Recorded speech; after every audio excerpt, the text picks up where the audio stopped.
When Israel strikes Iran's largest petrochemical complex, this is not just another airstrike, it is a direct hit on the backbone of Iran's economy. Facilities like South Pars or Asaluyeh are not ordinary targets, they are responsible for a massive share of Iran's energy production and export capacity, in some cases accounting for up to half of the country's petrochemical output. The moment the explosions hit, the impact is immediate. Fireballs erupt across storage tanks, pipelines rupture, and entire sections of the facility go offline. Power systems fail, and critical utilities, electricity, oxygen supply, processing units, collapse within minutes. But the real shock is not the explosion. It is what that explosion represents. Because this is no longer a strike on military targets. It is a strike on economic infrastructure, the lifeline that funds Iran's military operations, its regional influence, and its internal stability. And once that line is crossed, the conflict changes instantly. The first explosion does not stay on Iranian soil. It moves instantly into the bloodstream of the global economy. That is the real significance of a strike on Iran's largest petrochemical complex.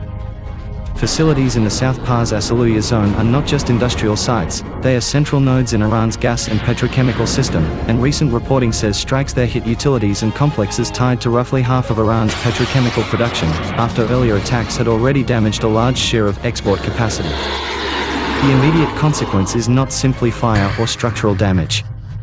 It is interruption. Electricity goes down.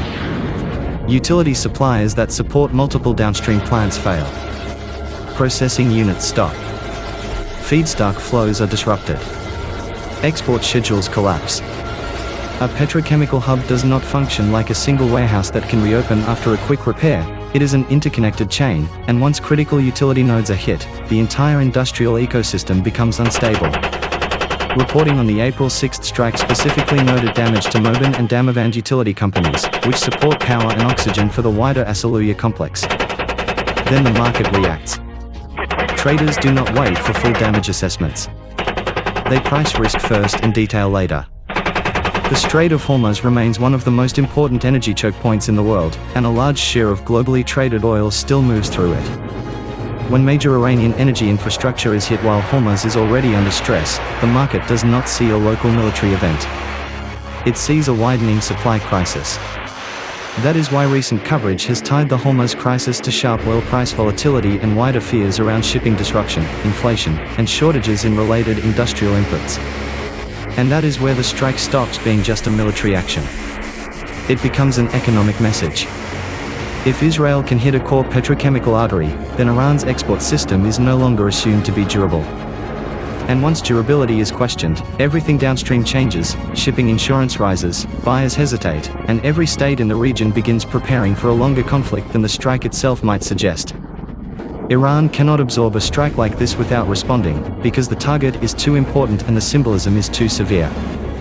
A hit on the country's largest petrochemical complex is not only economic damage, it is an attack on national resilience, state revenue, and deterrence.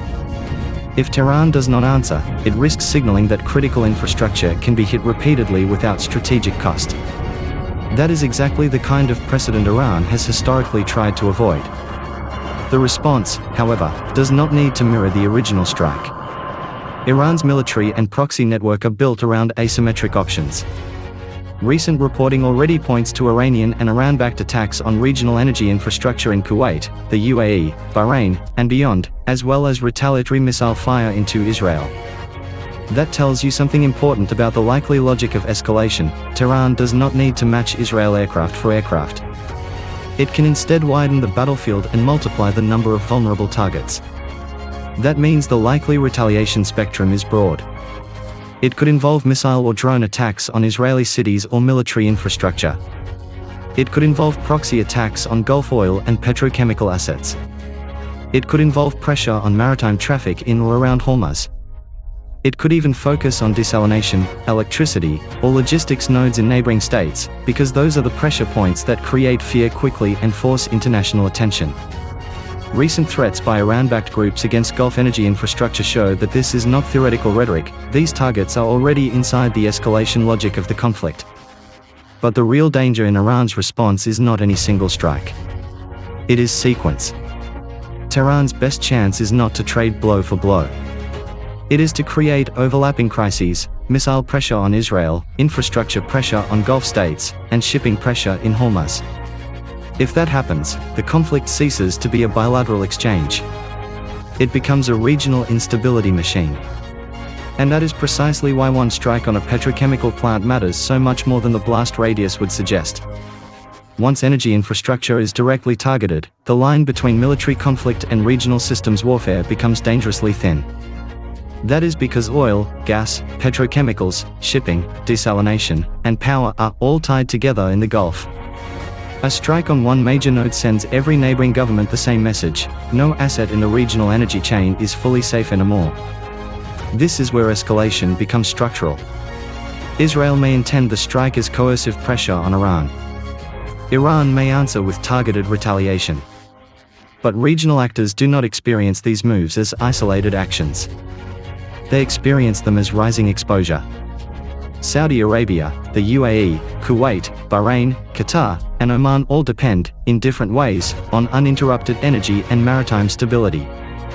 Once attacks begin landing on petrochemical sites, ports, power systems, or desalination facilities, even states not originally central to the exchange can be pulled in by necessity rather than choice.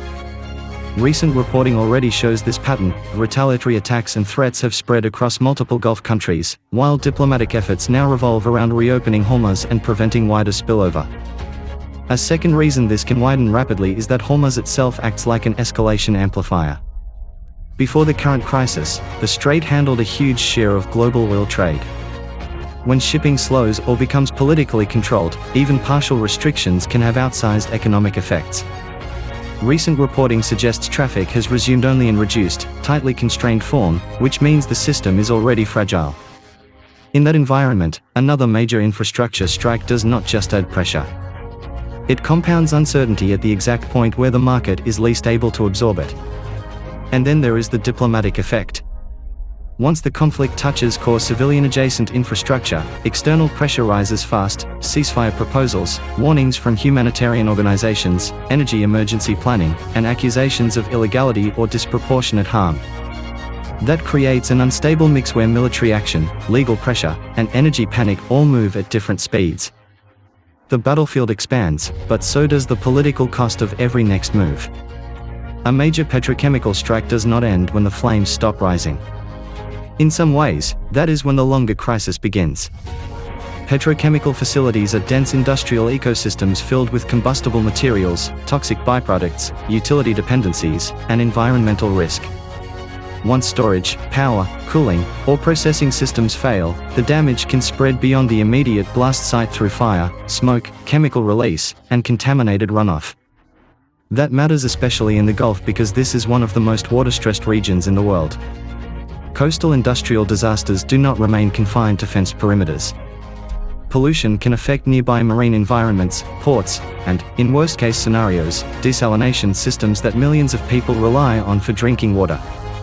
Recent reporting on the wider war's environmental toll has explicitly warned about the dangers of attacks on well sites and desalination-related infrastructure in a region where water security is already fragile. The human consequences are often less visible than the explosion itself but more durable. Workers lose income. Nearby communities face smoke exposure and utility disruption. Emergency services are stretched. Port activity slows. Transport corridors become restricted. And because these facilities are part of a broader industrial chain, the people affected are not only those on site. Contractors, shipping crews, truck drivers, refinery-linked workers, and downstream buyers all begin to absorb the shock. There is also a strategic irony here. A strike intended to weaken Iran economically can increase humanitarian and environmental pressure in ways that harden political positions rather than soften them. Instead of creating a clean coercive effect, it can deepen national grievance, increase the urgency of retaliation, and make de-escalation politically harder for all sides. That is why attacks on industrial energy infrastructure are never just about economics. They create a second battlefield made of smoke, contamination, disrupted water, and civilian stress, and that battlefield lasts far longer than the strike footage. From a strategic perspective, a strike on Iran's biggest petrochemical complex is designed to do more than destroy capacity. It is meant to alter choices. The logic is straightforward: if Iran's revenue base, industrial continuity, and export confidence are degraded, then Tehran's ability to sustain a prolonged confrontation should weaken over time. Hitting military targets creates tactical pressure, hitting economic infrastructure creates strategic pressure. Recent reporting has framed this exact shift as a move toward targeting Iran's economy more directly. But coercive economic warfare carries a built-in risk. It assumes the other side will calculate materially. In reality, states under infrastructure attack often calculate politically, symbolically, and psychologically. They do not always ask, how do we limit losses? They ask, how do we re-establish deterrence? That is why infrastructure strikes can produce escalation instead of compliance. For Tehran, allowing core revenue-producing assets to be hit without imposing a visible cost on the attacker would be strategically dangerous. It could signal vulnerability to domestic audiences, rivals, and proxy networks alike. For Israel, the gamble is that pressure works faster than escalation. If Iran is forced to defend refineries, petrochemical hubs, ports, and utilities at the same time it manages missile warfare and regional proxy pressure, its operational bandwidth shrinks. But this only works if the conflict remains containable. If the strike triggers broader attacks on Gulf energy assets or prolonged maritime disruption, the costs are no longer imposed primarily on Iran. They are distributed across the region and, eventually, the global economy. So the strategic question is not simply whether the strike was successful. It is whether it changes Iran's decision-making faster than it widens the war. If it does, the strike becomes leverage. If it does not, then it becomes the opening move in a much larger confrontation, in one where every side has more incentives to escalate than to pause. If the conflict spreads beyond a single facility, the next phase is not just regional instability. It is a global energy shock. The reason is simple: the Gulf is not interchangeable. You cannot quickly replace the combined importance of Hormuz transit, Iranian and Gulf petrochemical output, and regional refining and export capacity by rerouting a few tankers elsewhere. Recent economic analysis and reporting suggest that the present crisis has already pushed energy prices sharply higher and created bottlenecks in associated commodities and industrial inputs. The first effect is price. Oil and gas benchmarks respond to expected shortage as much as actual shortage. So even if some cargoes continue moving, the risk premium itself becomes expensive. The second effect is logistics. Insurance costs rise, shipowners hesitate, buyers delay commitments, and exporters seek alternatives that often do not exist at scale. The third effect is industrial spillover. Petrochemicals are not just fuel-adjacent commodities, they feed manufacturing, fertilizer, plastics, transport, and chemical supply chains. If flows are disrupted long enough, the crisis spreads from energy into food, industry, and inflation. This is why a strike on a petrochemical plant can matter even to countries far from the Middle East.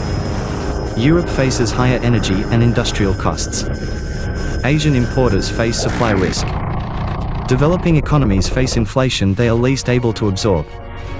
And households in places with no direct military connection to the conflict still feel it through fuel prices, transport costs, and rising prices for goods whose production depends on petrochemical inputs. In other words, the global energy crisis scenario is not created by one explosion alone. It is created by a chain: infrastructure damage, retaliatory expansion, Hormuz risk, shipping hesitation, and market panic. Once those factors reinforce one another, the world is no longer watching a regional war from a distance. It is paying for it in real time. So what happens if Israel strikes Iran's largest petrochemical facility? The honest answer is that the strike itself is only the first chapter. The real outcome depends on what follows in the next hours and days: whether Iran retaliates narrowly or broadly, whether Hormuz becomes more restricted, whether Gulf states are pulled deeper in, and whether diplomacy can move faster than escalation. Recent reporting suggests all of those tracks are active at once, in military escalation, retaliation, maritime disruption, and frantic ceasefire efforts. If the conflict stays limited, the likely result is severe but contained: reduced Iranian export capacity, temporary energy volatility, and heightened regional tension. Iran absorbs a major economic hit, but the wider system survives. Markets recover gradually. Shipping resumes under caution. The strike becomes a painful but finite event. If the conflict escalates, the result is very different. then the strike becomes a trigger. Iran retaliates through missiles, proxies, or Gulf infrastructure attacks. Shipping slows further. Insurance surges. Additional facilities are hit. External powers intensify pressure or intervention. At that point, the question is no longer what happened at one plant. The question becomes whether the Gulf energy system can function under sustained attack. That is why the most important thing about this strike is not the explosion itself. It is the transition it represents, from battlefield targeting to infrastructure warfare, from local damage to systemic risk. In a region as tightly wired as the Gulf, strategic effects travel faster than fire. One blast can shut a plant. But what follows can shake shipping lanes, energy prices, water security, and regional stability all at once. And that is what makes this scenario so dangerous.